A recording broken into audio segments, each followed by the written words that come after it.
من الشیطان الرجیم بسم اللہ الرحمن الرحیم اللہم صلی علی محمد و آل محمد۔ مومن اکرام، آپ کی خدمت میں ماہ رجب کے شب و دن کے اعمال عرض کر رہے ہیں۔ آج فرماتے ہیں 12 ماہ رجب کی رات کے جو اعمال ہیں وہ 2 رکعت نماز پڑھنی ہے آپ نے، جس کی پہلی رکعت میں بھی اور دوسری رکعت میں بھی الحمد کے بعد ایک سورہ بقرہ کی آیت ہے، جو کہ آیت نمبر فرماتے ہیں 285 اور 286 آیت نمبر کی آپ نے 10 مرتبہ کیا کرنا ہے۔ پہلی رکعت میں بھی الحمد کے بعد 10 مرتبہ تلاوت کرنی ہے، دوسری رکعت میں بھی الحمد کے بعد 10 مرتبہ کیا کرنی ہے، سورہ بقرہ کی آیت نمبر 285 اور 286 کی آپ نے تلاوت کرنی ہے۔ یہ جو ہم عمل کرتے ہیں، نمازیں پڑھتے ہیں، روزے رکھتے ہیں، اس کا ثواب و اجر کیا ہے؟ ہر دن کی نسبت کے ساتھ معصومین نے، پیغمبر خدا نے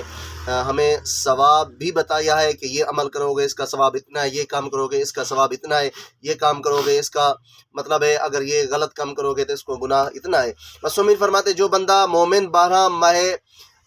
رجب کی شب کو یہ 2 رکعت نماز پڑھے گا تو خالق کائنات اس بندے مومن کو امر بالمعروف اور نہی عن المنکر کرنے والوں کا ثواب عطا فرمائے گا، یعنی جو بندہ نیکی کا حکم دیتا ہے اس کا ثواب عطا فرمائے گا، جو بندہ برائی سے روکتا ہے جو ثواب اس کو ملے گا،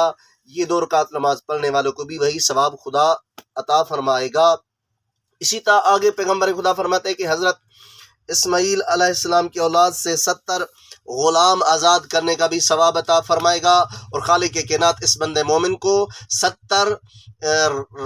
رحمتیں اس بندے مومن کے اوپر نازل فرمائے گا، یعنی اتنا عظیم ثواب ہے۔ اسی طرح فرماتے ہیں جو بندہ مومن 12 ماہ رجب کے دن کو